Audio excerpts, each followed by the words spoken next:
Hi friends, this is Mrs. Williams. This is week 6, day 1 of reading content vocabulary. This is found in your DCPS distance learning packets. Today, you will continue to explore the topic of American symbols and learn vocabulary words that you will see as you read and write about an important symbol of leadership, George Washington. Let's get started. Let's learn some new words. Our first word is surveyor. A surveyor is a person who measures land and makes maps. So these people in our pictures here are called surveyors. They're looking through this instrument, I believe it's called a theodolite. They look at the land and take measurements in order to make a map. This looks like a pretty cool job.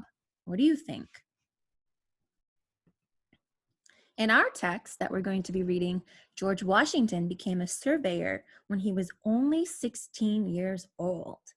I wonder what George Washington saw as he surveyed the land. Probably looked a little bit different back then. Can you use surveyor in a sentence? So I'm going to think of a sentence first, and then it's your turn. I saw a surveyor measuring the land. Now you think of a sentence. Think of a sentence and tell your sentence to someone in your house. Press pause and come back when you're finished. This word is plantation. A plantation is a large farm. Do you notice the word plant in plantation? This can help us remember the meaning. Vegetable, fruit, and grain plants were grown on a plantation. It took many, many workers to take care of those plants. Often, those workers were slaves. This is a sad part of our American history because slaves lived in horrible conditions and were treated unfairly. They did not enjoy the freedom that you and I enjoy today. Even though this is not a happy piece of history, we need to remember and learn about it. You will learn more about the impact of slavery in 5th grade when you study the Civil War. For now, we need to know that a plantation is a large farm. In our text, George Washington lived at his plantation called Mount Vernon. This is Mount Vernon long ago. This is Mount Vernon today. I wonder what kind of plants were grown at Mount Vernon. If you would ever like to visit Mount Vernon, you can definitely do that because Mount Vernon is not far away from Washington, D.C. Can you use plantation in a sentence? I'll share my sentence first. Many plants were grown on the plantation. Your turn. Think of a sentence using the word plantation. Tell your sentence to someone in your house. Pause the video and come back when you're finished.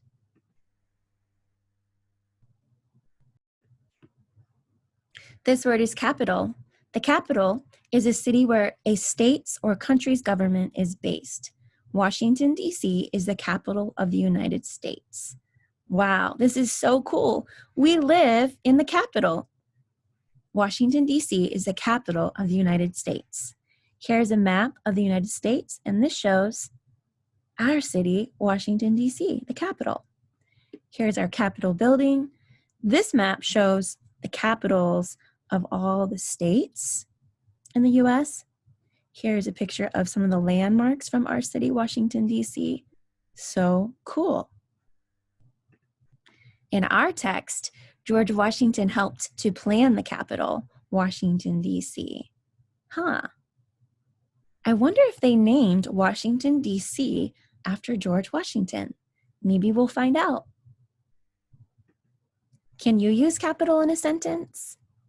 I'll share my sentence first. Washington, D.C. is the capital of the United States of America. Now it's your turn.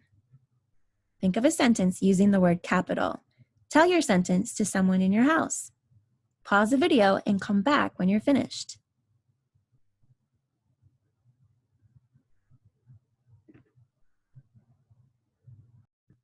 This word is colonist.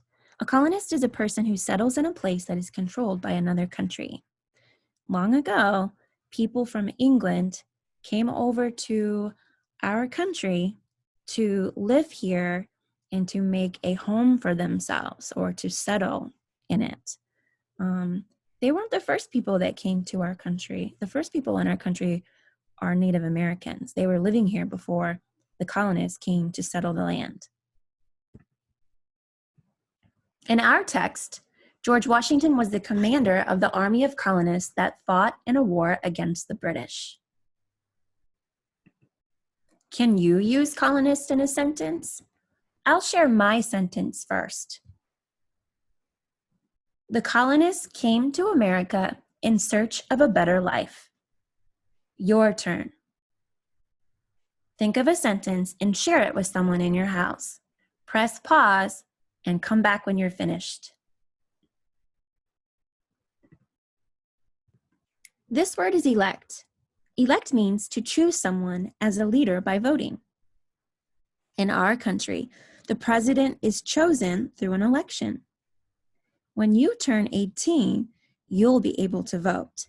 That means you get to make a choice about who is in power. In the text, the people chose to elect George Washington as the first president of our country. Can you use elect in a sentence? Here's my sentence. I wonder who we will elect as the next president. Now it's your turn. Think of a sentence and tell your sentence to someone in your house. Press pause and come back to me when you're finished. These words are Revolutionary War. The Revolutionary War was when the 13 American colonies won their independence from Great Britain. It lasted from 1775 to 1783. That's 8 years the American colonists were in a war with Great Britain, and they fought that war to gain their freedom from Great Britain. In the text, George Washington was the leader of the American Army in the Revolutionary War. Can you use Revolutionary War in a sentence? I'll share my sentence first. The Revolutionary War went on for 8 years. Your turn. Think of a sentence, tell it to someone in your house. Press pause, come back when you're finished. Now that we've learned our new vocabulary words, we can begin activity 1. You will need scissors and glue. You're going to cut out the pictures, words, and definitions in order to match them on the page in your packet. This column is for the pictures where it says look. That means you can see it with your eyes.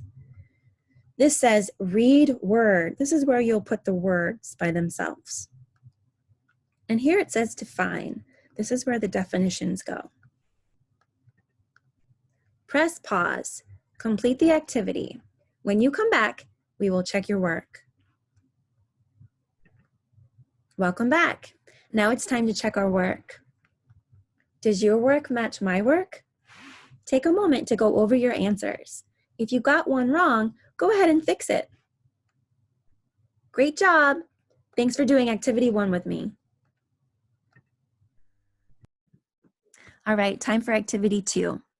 Read the definitions and examples of leadership and contributions below. Fill in the chart with your own examples in the last row of each chart. Okay. In the next 2 weeks' lessons, you will learn about 2 important people who showed leadership and made contributions to the United States.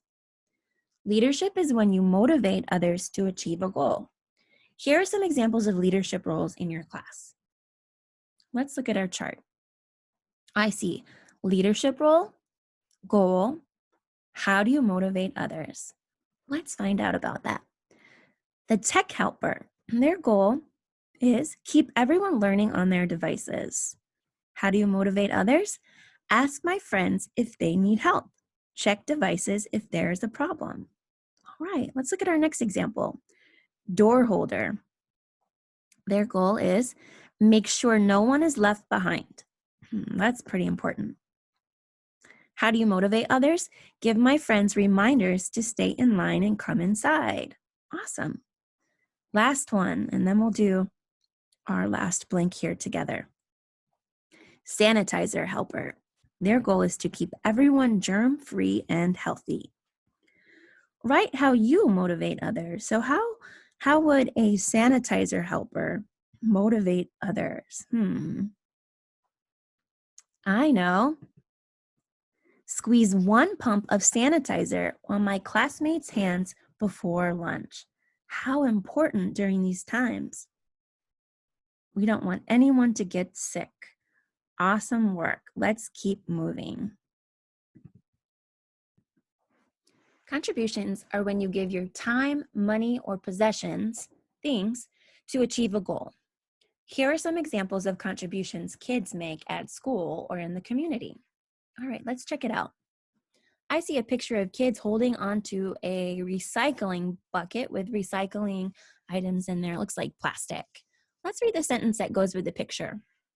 A contribution I make to keeping my school clean is to recycle paper and plastic. That's a great idea. Let's look at our second example. I see a picture of students putting canned food in a box. Let's read the sentence that goes with the picture. A contribution I make to help hungry people in my community is donating food. Awesome. Now it's our turn to think about how we make contributions to our school and community. Draw and write about a contribution you make to your school or community. I think I'll do my writing first, and then I'll draw my picture. How do I contribute to my school or my community? I've got it. I know. A contribution I make is wiping down tables every day to keep our classroom germ-free. This is really important. Let me add my picture. I've got a picture of sanitizing wipes and the tables that we have in our classroom that get wiped down every day. All right. Now it's your turn. How do you show leadership by motivating others? And what contribution do you make to your school community? Do your work in your packet. Do your best, take your time, and I will see you next time.